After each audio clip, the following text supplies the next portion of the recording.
Hi everyone, welcome to my YouTube channel. तो देखिए, आज का हमारा वीडियो एसएसटी सीटेट पेपर 2 के लिए है और इस वीडियो में हम एसएसटी के कुछ प्रीवियस ईयर प्रश्नों को कवर करेंगे जो कि सीटेट एग्ज़ाम सितंबर के लिए मोस्ट इंपॉर्टेंट है।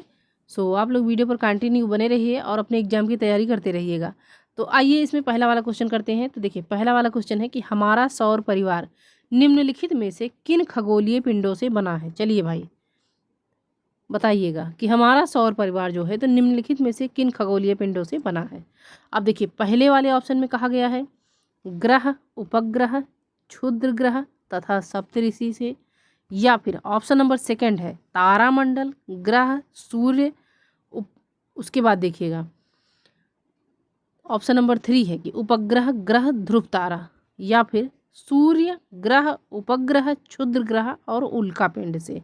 तो बताइएगा कि हमारा सौरमंडल निम्नलिखित में से किन खगोलीय पिंडों से बना है।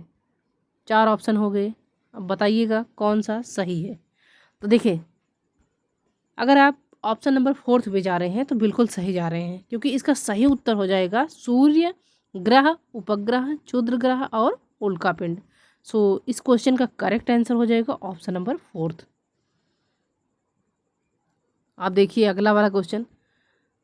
तो अगला वाला क्वेश्चन ये है, 7वीं शताब्दी के प्रारंभ में निम्नलिखित में से किस विचार पर लोगों ने प्रश्न उठाना शुरू कर दिया। बताइए भाई कि 7वीं शताब्दी के प्रारंभ से निम्नलिखित में से किस विचार पर लोगों ने प्रश्न उठाना शुरू कर दिया। आइए देखिए, पहला वाला ऑप्शन, सामाजिक विशेषाधिकार किसी के जन्म का परिणाम है, यानी इस पर जो है प्रश्न उठाना शुरू किया। या फिर अगला वाला ऑप्शन है कि केवल मानव जाति जीवन के अनंत चक्रों से गुजरते हैं, इस पर। या फिर सभी व्यक्ति जन्म के समय समान होते हैं, या व्यक्तिगत प्रयासों से पुनर्जन्म के चक्र से छुटकारा पाया जा सकता है। तो बताइए किस पर सवाल उठाना शुरू कर दिया 7वीं शताब्दी के प्रारंभ से।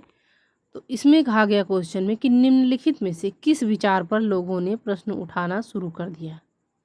तो देखिए, इस क्वेश्चन का करेक्ट आंसर हो जाएगा ऑप्शन नंबर 4, फर्स्ट वाला, कि सामाजिक विशेषाधिकार किसी के जन्म का परिणाम है, इस पर जो है प्रश्न उठाना शुरू कर दिया।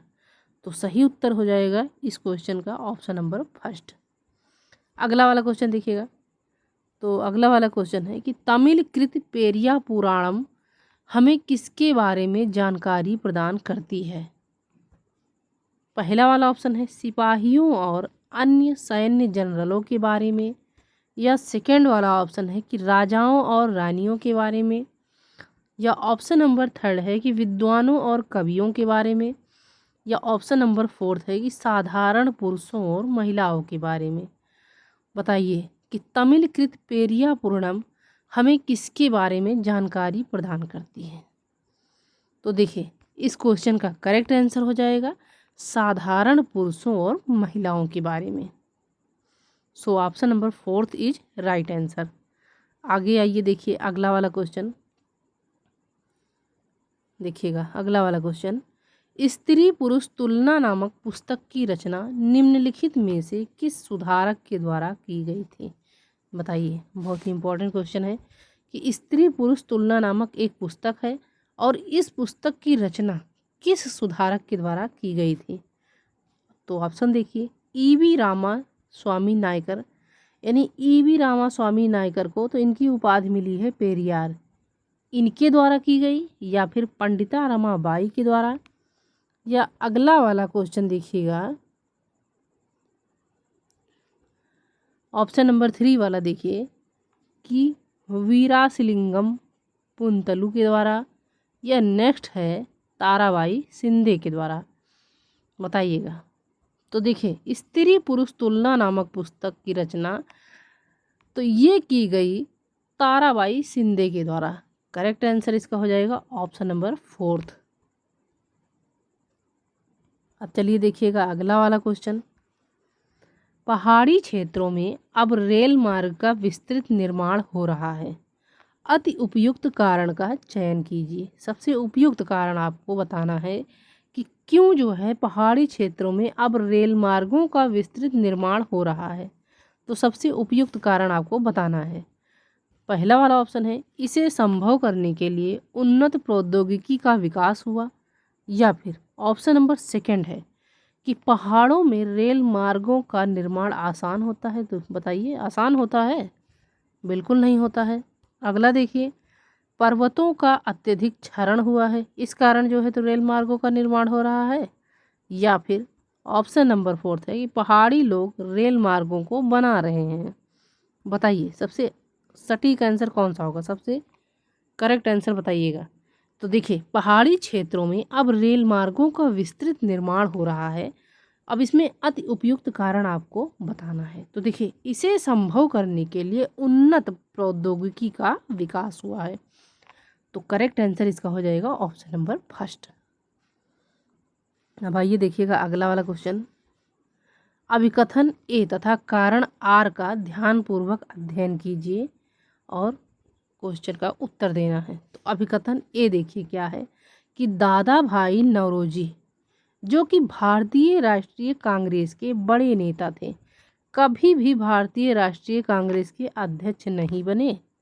उसके बाद कारण आर है कि वह व्यवसायी और प्रचारक थे, वे लंदन में रहते थे और कुछ समय के लिए ब्रिटिश संसद के सदस्य भी रहे।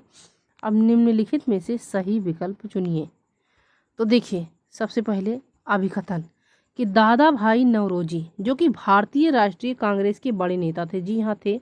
अब इसमें यहाँ पे जो है एग्जामिनर आपको जो है फंसा दिया है कि कभी भी भारतीय राष्ट्रीय कांग्रेस के अध्यक्ष नहीं बने। तो नहीं भाई, ये कई बार बन चुके हैं। तो अभिकथन ए जो है आपका सरासर गलत हो जाएगा।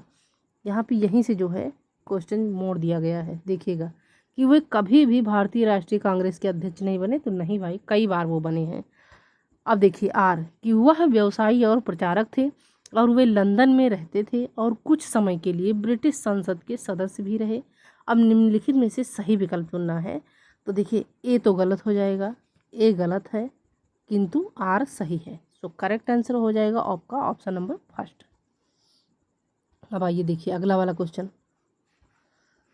निम्नलिखित में से वायुमंडल में अधिकांश कौन सी दो गैसें हैं? बताइएगा। ओजोन और हीलियम, नाइट्रोजन और हाइड्रोजन, या ऑप्शन नंबर थर्ड है कार्बन डाइऑक्साइड और ऑक्सीजन, या ऑप्शन नंबर फोर्थ है नाइट्रोजन और ऑक्सीजन। तो बताइए कि निम्नलिखित में से वायुमंडल में अधिकांश कौन सी दो गैसें हैं? तो देखिएगा कि निम्न वायुमंडल में अधिकांश दो गैसें, तो सबसे पहले हैं नाइट्रोजन, उसके बाद ऑक्सीजन। तो देखिए, नाइट्रोजन और ऑक्सीजन ऑप्शन नंबर फोर्थ में है। सो फोर्थ वाला ऑप्शन जो है आपका करेक्ट आंसर हो जाएगा। अब देखिएगा अगला वाला क्वेश्चन। निम्नलिखित में से कौन सा हमारी पृथ्वी का वास्तविक निरूपक प्रतिरूप है? बताइए। ग्लोब है, बहुत आसान सा क्वेश्चन है, मानचित्र है, उपग्रह तस्वीर है, या फिर रग्बी गेंद है। तो देखिए, हमारी पृथ्वी का वास्तविक निरूपक प्रतिरूप तो ग्लोब है। सो करेक्ट आंसर इसका हो जाएगा ऑप्शन नंबर फर्स्ट। आगे देखिएगा अगला वाला क्वेश्चन।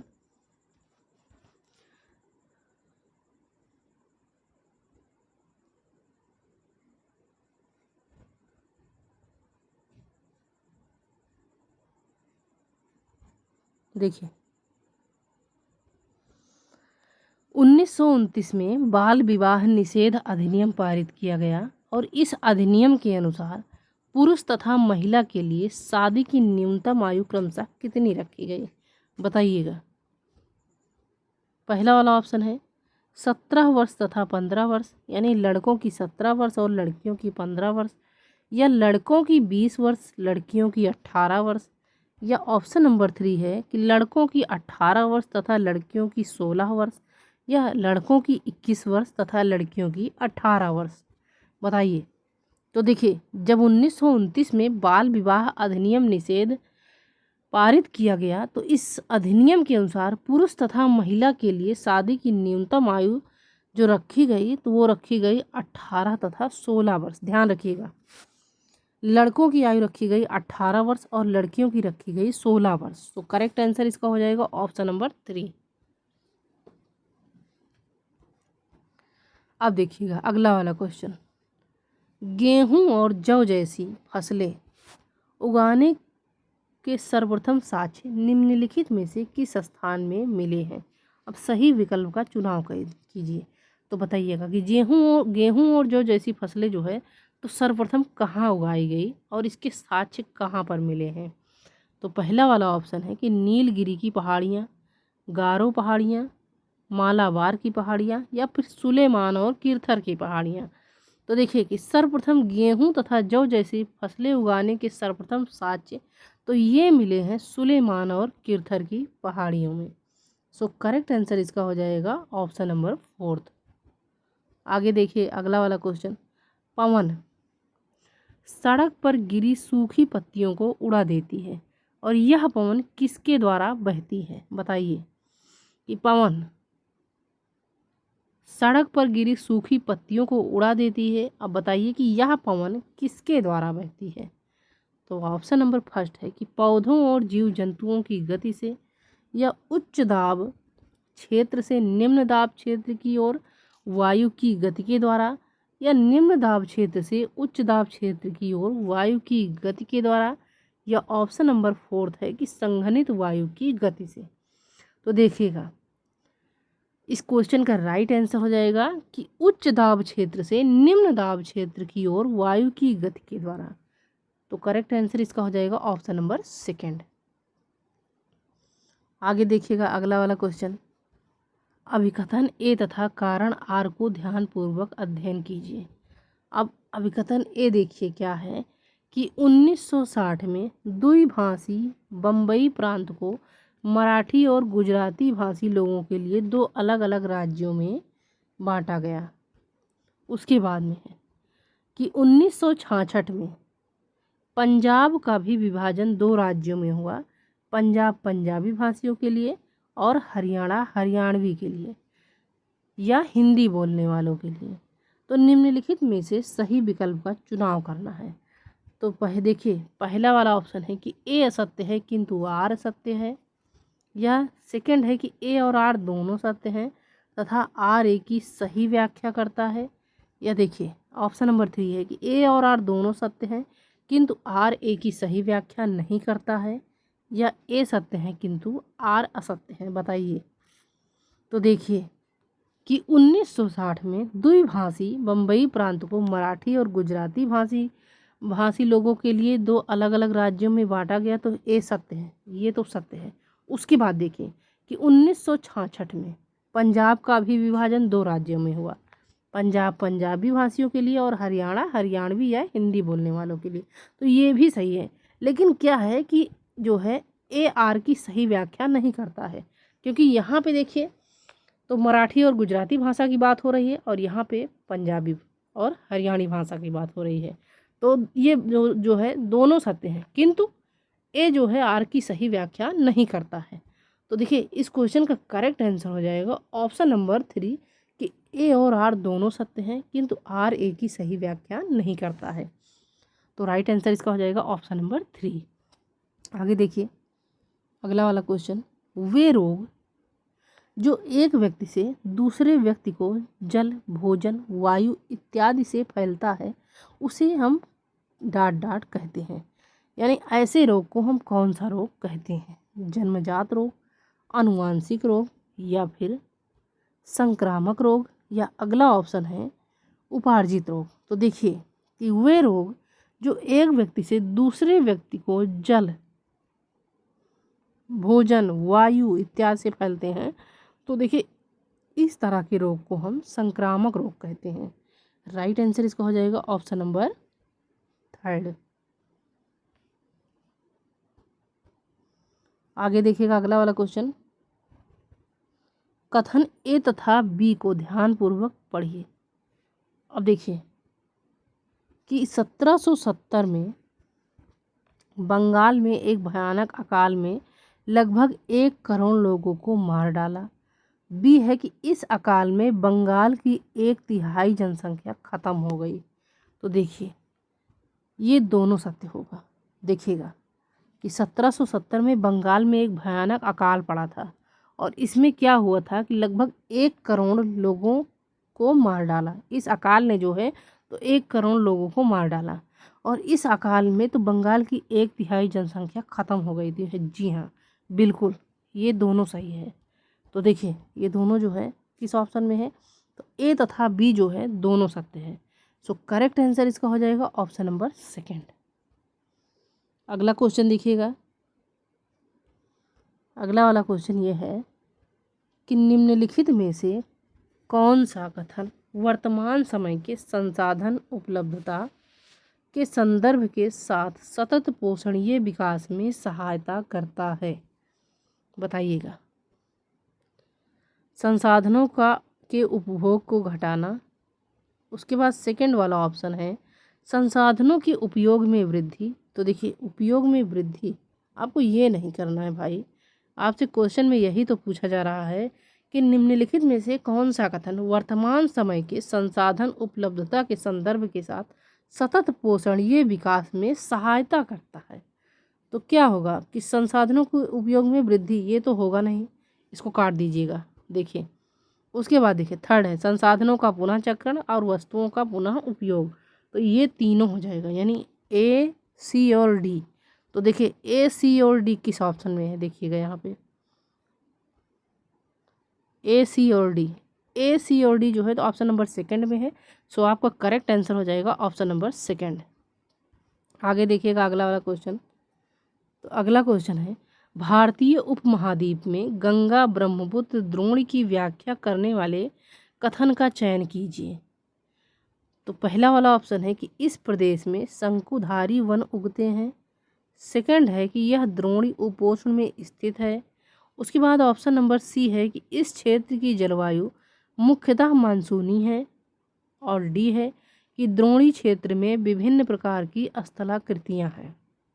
बताइएगा कि भारतीय उपमहाद्वीप में गंगा ब्रह्मपुत्र द्रोणी की व्याख्या करने वाले कथन का चयन आपको करना है। तो देखिए यहाँ पे कि इस प्रदेश में शंकुधारी वन उगते हैं, तो ऐसा नहीं है, इस प्रदेश में शंकुधारी वन नहीं उगते हैं।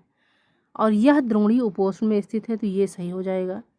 उसके बाद है कि इस क्षेत्र की जलवायु मुख्यतः मानसूनी है, तो ये भी सही है। तथा द्रोणी क्षेत्र में विभिन्न प्रकार की स्थलाकृति हैं, तो ये बी सी और डी। तो बी सी डी जो है सही हो जाएगा। देखिए बी सी डी किस ऑप्शन में है, ऑप्शन नंबर 3 में है। सो करेक्ट आंसर इसका हो जाएगा ऑप्शन नंबर 3। अगला नंबर क्वेश्चन देखिएगा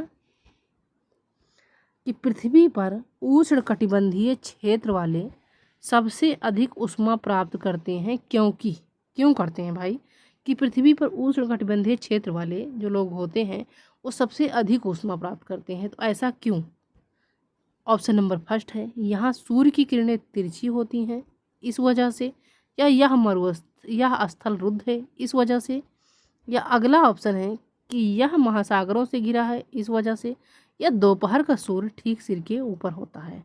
तो देखिए कि पृथ्वी पर उष्णकटिबंधीय क्षेत्र सबसे अधिक ऊष्मा प्राप्त करते हैं, क्योंकि यहाँ पे क्या होता है कि दोपहर का सूर्य ठीक सिर के ऊपर होता है, इसी वजह से जो है तो यहाँ पे सबसे अधिक ऊष्मा प्राप्त करते हैं यहाँ के लोग। सो करेक्ट आंसर इसका हो जाएगा ऑप्शन नंबर 4।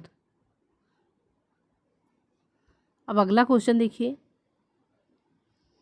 कथन ए तथा बी को ध्यानपूर्वक अध्ययन कीजिए। अब देखिए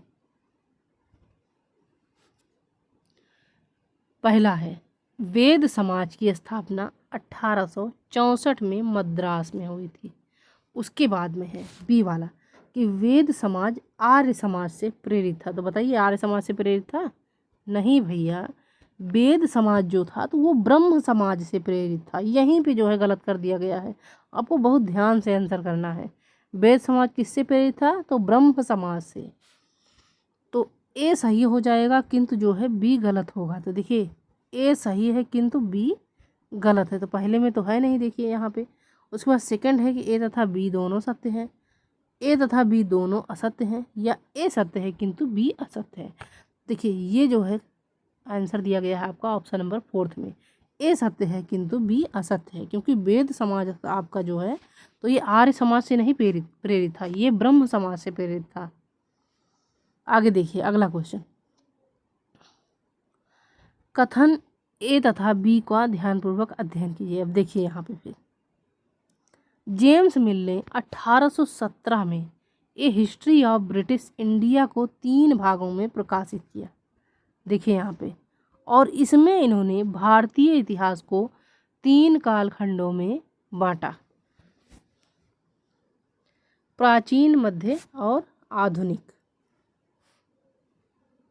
तो देखिए प्राचीन, मध्य और आधुनिक, तो ये नहीं है भाई। 3 कालखंडों में जो है जेम्स मिल ने 1817 में ए हिस्ट्री ऑफ ब्रिटिश इंडिया को 3 भागों में प्रकाशित किया। तो जी हाँ, इसे तो किया है जेम्स मिल ने, लेकिन यहाँ पे क्या कर रहा है एग्जामिनर, बस यहाँ देखिए बहुत ध्यान से देखना पड़ेगा कि इसमें इन्होंने भारतीय इतिहास को 3 कालों में, प्राचीन, मध्य और आधुनिक, तो आधुनिक नहीं भाई, यहाँ पे ब्रिटिश हो जाएगा, प्राचीन, मध्य और ब्रिटिश कालखंडों में बांटा।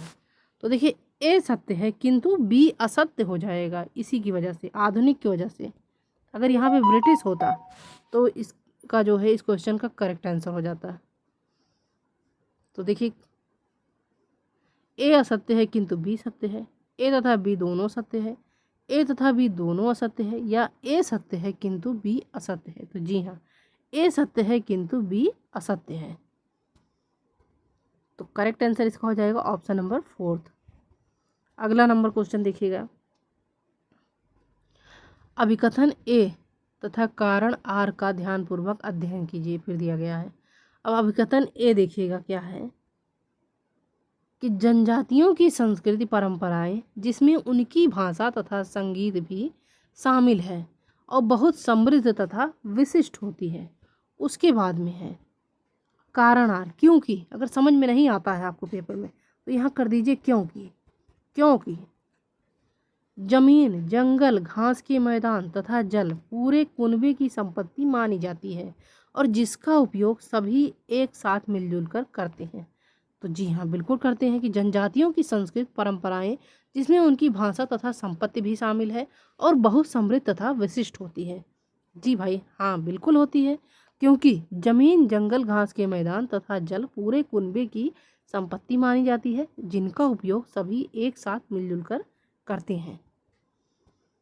अब देखिए ये जो है तो दोनों सही है, ए और आर दोनों सही है, किंतु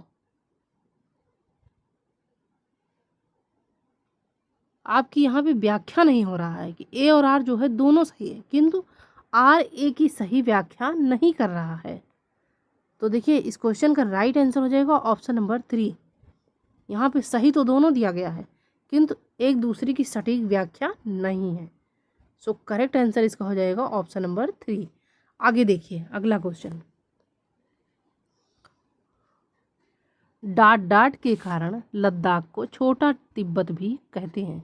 अब बताइए किसके कारण लद्दाख को छोटा तिब्बत भी कहा जाता है। चलिए, पहला वाला ऑप्शन है भौगोलिक सामीप्य के कारण, सेकंड है धार्मिक समानता के कारण, उसके बाद ऑप्शन नंबर 3 है समान व्यंजन के कारण, या डी है भाषाई समानता के कारण। तो चलिए बताइए भाई कि किसके कारण लद्दाख को छोटा तिब्बत भी कहते हैं।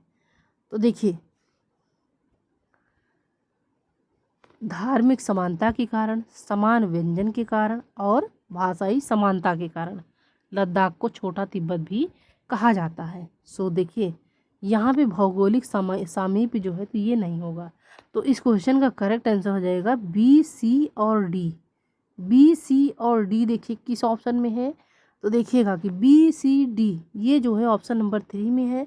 तो करेक्ट आंसर आपका हो जाएगा ऑप्शन नंबर 3।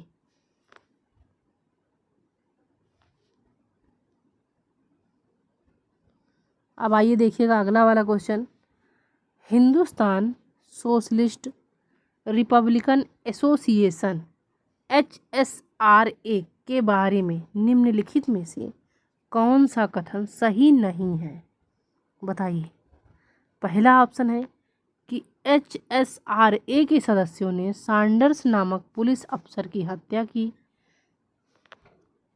उसके बाद बी है कि भगत सिंह और उनके क्रांतिकारी साथियों ने इसकी स्थापना की। ऑप्शन नंबर सी है इसकी स्थापना 1928 में दिल्ली के फिरोज शाह कोटला में हुई। या फिर इसकी स्थापना 1928 में पंजाब के अमृतसर में हुई थी। तो आपसे पूछा गया है कि कौन सा कथन सही नहीं है। हिंदुस्तान सोशलिस्ट रिपब्लिकन एसोसिएशन के बारे में निम्नलिखित में से कौन सा कथन सही नहीं है। तो नहीं के लिए आपका जो है करेक्ट आंसर हो जाएगा ऑप्शन नंबर 4 कि इसकी स्थापना 1928 में पंजाब के अमृतसर में हुई थी। तो ये कथन सही नहीं है। सो करेक्ट आंसर हो जाएगा आपका ऑप्शन नंबर 4। आगे देखिएगा अगला क्वेश्चन कि निम्नलिखित में से कौन सा विकल्प किसी वस्तु अथवा पदार्थ को संसाधन बनाता है। बताइए, वस्तु की खोज, शुद्धिकरण, या फिर उपयोगिता तथा प्रयोज्यता, या निष्कर्षण। तो देखिए, जब हम किसी वस्तु का उपयोग करते हैं तभी वो संसाधन कहलाता है। यानी मानव द्वारा उपयोग किया जाने वाला हर वो सामान संसाधन कहलाएगा। अगर मानव नहीं उपयोग करता है तो वो संसाधन नहीं किया कहा जाएगा। तो यही जो है क्वेश्चन में कहा गया है कि निम्नलिखित में से कौन सा विकल्प किसी वस्तु अथवा पदार्थ को संसाधन बनाता है। तो इस क्वेश्चन का करेक्ट आंसर हो जाएगा ऑप्शन नंबर 3, उपयोगिता तथा प्रयोज्यता। अगला क्वेश्चन देखिए, अब यहाँ पे भी जो है अभिकथन और कारण वाला क्वेश्चन दिया गया है। अब अभिकथन में ये कहा गया है कि शाहजहां के शासनकाल के दौरान मुगल वास्तुकला के विभिन्न तत्व एक भव्य सुसंगत संश्लेषण में लाए गए। अब देखिए, क्योंकि यहाँ पे कर दीजिए क्योंकि उनके शासन में विशेष रूप से आगरा और दिल्ली में अनवरत निर्माण कार्य चलते रहे। बताइए कौन सा सही है। तो देखिए, शाहजहां के शासनकाल के दौरान मुगल वास्तुकला के विभिन्न तत्व एक भव्य सुसंगत संश्लेषण में लाए गए। तो बिल्कुल जी हाँ, लाए गए। उसके बाद में है क्योंकि उनके शासनकाल में तो विशेष रूप से आगरा और दिल्ली में अनवरत निर्माण कार्य चलते रहे। तो देखिए, दोनों सही है और व्याख्या भी सही है। यानी कि इस क्वेश्चन का राइट आंसर हो जाएगा कि ए और आर दोनों सत्य है और आर ए की सही व्याख्या करता है। तो करेक्ट आंसर हो जाएगा आपका ऑप्शन नंबर 2। आगे देखिएगा अगला वाला क्वेश्चन कि राजस्व वसूली व्यवस्था महालवारी बंदोबस्त की शुरुआत हाल्ट मैकेंजी ने की थी। उसके बाद में है क्योंकि राजस्व वसूली तथा कंपनी तक इसे पहुंचाने की जिम्मेदारी गांव के प्रधान को दी गई, ना कि जमींदार को। तो देखिए, अब आपसे पूछा जा रहा है क्वेश्चन में कि कौन सा सही होगा कि राजस्व वसूली व्यवस्था महालवारी बंदोबस्त की शुरुआत तो हाल्ट मैकेंजी ने की थी। तो हाँ, राजस्व वसूली व्यवस्था महालवारी की बंदोबस्त की शुरुआत तो हाल्ट मैकेंजी ने ही की थी, क्योंकि राजस्व वसूली तथा कंपनी तक इसे पहुंचाने की जिम्मेदारी गांव के प्रधान को दी गई, ना कि जमींदार को। तो देखिए, दोनों सही है, किंतु यहाँ पे व्याख्या नहीं हो रहा है। क्या है कि किंतु यहाँ पे ए और आर दोनों सत्य है, किंतु आर ए की सही व्याख्या नहीं हो रहा है। तो इस क्वेश्चन का राइट आंसर हो जाएगा ऑप्शन नंबर 3। अगला क्वेश्चन देखिए, प्रेरी को विश्व का धान्यागार भी कहते हैं। अब इस प्रदेश में अत्यधिक गेहूं के उत्पादन में सहायक परिस्थितियों का चुनाव कीजिए। पहला वाला ऑप्शन है कि यहाँ लोग प्रौद्योगिकी का उपयोग नहीं करते हैं, या यहाँ लोग बहुत परिश्रमी होते हैं, कृषि की वैज्ञानिक विधियों का यहाँ प्रयोग किया जाता है, या इस प्रदेश में वर्षा की कमी है। तो देखिए, अगर वर्षा की कमी होगी तो फसलें जो है अच्छी मात्रा में होगी, आप ही बताइए, नहीं होगी ना। तो देखिए कि प्रेरी को विश्व का धान्यागार भी कहते हैं और इस प्रदेश में गेहूं के उत्पादन में सहायक परिस्थितियों का चुनाव कीजिए। प्रेरी को जो है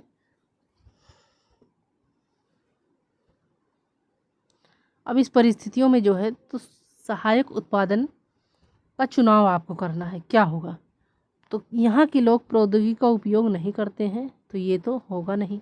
अगला है कि यहाँ के लोग बहुत परिश्रमी होते हैं, तो बिल्कुल यहाँ के लोग बहुत परिश्रमी होते हैं। नेक्स्ट है कि कृषि की वैज्ञानिक विधियों का यहाँ प्रयोग किया जाता है, तो जी हाँ, यहाँ पे कृषि की वैज्ञानिक विधियों का प्रयोग किया जाता है। उसके बाद डी है कि इस प्रदेश में वर्षा की कमी है, तो ये भी गलत है। इस प्रदेश में जो है तो सही मात्रा में वर्षा होती है। तो देखिए यहाँ पे जो है इस क्वेश्चन का करेक्ट आंसर हो जाएगा बी और सी। देखिए बी और सी किस ऑप्शन में है, तो बी और सी जो है ऑप्शन नंबर 3 में है। तो इस क्वेश्चन का राइट आंसर हो जाएगा ऑप्शन नंबर 3। अगला क्वेश्चन देखिएगा, एक ग्लोब पर खींची गई रेखाओं को अक्षांश और देशांतर के रूप में जाना जाता है। अब ये रेखाएं किस उद्देश्य को पूरा करती हैं, तो पहला वाला ऑप्शन है कि ये पृथ्वी पर हल रेखाएं हैं तथा पृथ्वी की भौतिक विशेषताओं को इंगित करती हैं। सेकंड है कि ग्लोब पर डिजाइन बनाना। उसके बाद पृथ्वी पर स्थानों को ज्ञात करना या ग्लोब को सुंदर बनाना। देखिए बताइएगा भाई कि जो है एक ग्लोब पर खींची गई रेखाओं को अक्षांश और देशांतर रेखाओं के रूप में जाना जाता है और ये रेखाएं किस उद्देश्य को पूरा करती हैं, आपसे यही पूछा जा रहा है क्वेश्चन में। तो देखिए ये रेखाएं जो हैं तो पृथ्वी पर स्थानों को ज्ञात करने का उद्देश्य पूरा करती हैं। सो इस क्वेश्चन का राइट आंसर हो जाएगा ऑप्शन नंबर 3। आगे देखिएगा अगला वाला क्वेश्चन, पृथ्वी के चारों ओर फैली वायु की पतली परत को वायुमंडल कहते हैं। अब निम्नलिखित में से कौन सा विकल्प वायु को पृथ्वी के चारों ओर बनाए रखता है, तो चांद का गुरुत्वाकर्षण बल या पृथ्वी का गुरुत्वाकर्षण बल या अगला ऑप्शन है सूर्य की ऊष्मा या पृथ्वी की चट्टानें और महासागर। तो देखिए कि पृथ्वी के चारों ओर फैली वायु की पतली परत वायुमंडल कहते हैं और निम्नलिखित में से कौन सा विकल्प वायु को पृथ्वी के चारों ओर बनाए रखता है, तो देखिए इस क्वेश्चन का राइट आंसर हो जाएगा पृथ्वी का गुरुत्वाकर्षण बल। सो सेकंड वाला ऑप्शन जो है इस क्वेश्चन का करेक्ट आंसर होगा। आगे देखिए अगला वाला क्वेश्चन, अब देखिए नीचे दिए गए कारण और अभिकथन का ध्यानपूर्वक अध्ययन कीजिए और क्वेश्चन का आंसर दीजिए। देखिए यहाँ पे अभिकथन क्या है कि रूढ़िवादिता धारणाएं लोगों को ऐसे काम करने से रोकती हैं जिनमें वे अच्छे हैं, तो बिल्कुल सही है। रूढ़िवाद धारणाएं जो है तो ऐसे लोगों को जो है ऐसे काम करने से रोकती हैं जिनमें वे अच्छे हैं। जैसे महिलाएं जो है तो बहुत कामों में अच्छी होती हैं लेकिन कुछ रूढ़िवाद धारणाओं की वजह से जो है तो वो पीछे रह जाती हैं। जैसे क्या है कि तुम गाड़ी चलाने नहीं जानती हो, तुम ये काम करने नहीं जानती हो, पुरुषों की बराबरी नहीं कर सकते हो, तो ये क्या है, ये रूढ़िवाद धारणाएं ही तो है। उसके बाद देखिए यहाँ पे अगर समझ में आए क्योंकि रूढ़िवाद धारणाएं हमें व्यक्ति में अनोखे गुणों और कौशलों को देखने से रोकती हैं तथा उन्हें एक ही प्रकार के खांचे में जड़ देती हैं, तो बिल्कुल सही है। क्या होता है कि रूढ़िवाद धारणाएं जो है तो हमें व्यक्ति के अनोखे गुणों को देखने और उनके कौशल को देखने से रोकती हैं, क्योंकि क्या है कि एक ही प्रकार के खांचे में जड़ देती हैं, तो बिल्कुल सही है। ये दोनों सही है, ए और आर जो है दोनों सत्य होगा। अब देखिए यहाँ पे कि ए और आर दोनों सत्य है और आर ए की सही व्याख्या भी करता है। सो राइट आंसर इसका हो जाएगा ऑप्शन नंबर 2 है। आगे देखिएगा अगला वाला क्वेश्चन,